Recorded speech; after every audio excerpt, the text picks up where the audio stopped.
Assalamualaikum warahmatullahi wabarakatuh. Madayawag mayong adlaw kaninyong tanan. Magandang araw sa inyo lahat. Ang bawat batang Pilipino ay may karapatang lumaki ng ligtas, may dangal, at puno ng pangarap.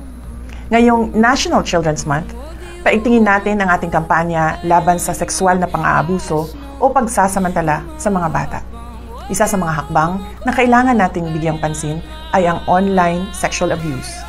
Our children deserve a safe digital and physical world where they can learn, play, and grow without fear. Sadly, many children face risks from online predators, cyberbullying, and exploitation, often leaving lasting emotional scars. Bilang mga magulang at mamamayan, may tungkulin tayong ipagtanggol sila at yaking ligtas ang komunidad na kanilang kalalakihan. Huwag nating hayaan na malagay sa panganib ang buhay, dangal at kinabukasan ng ating mga anak. To ensure their safety, let us bridge digital safety gaps, empower parents and caregivers with tools to guide safe internet use, and strengthen family values to protect our youth. Nananawagan ako sa lahat ng lokal na pamahalaan mula sa barangay hanggang sa itaas na magkaroon ng mahigpit na pulisiya para sa proteksyon ng mga bata.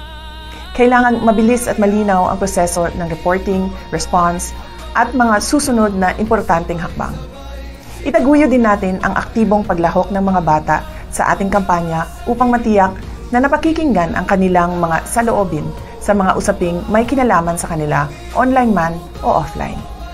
Ang kapalaran ng bawat bata ay kapalaran rin ng ating bansa. Mahalin natin ang Pilipinas para sa Diyos sa bayan at sa bawat pamilyang Pilipino. Syukran.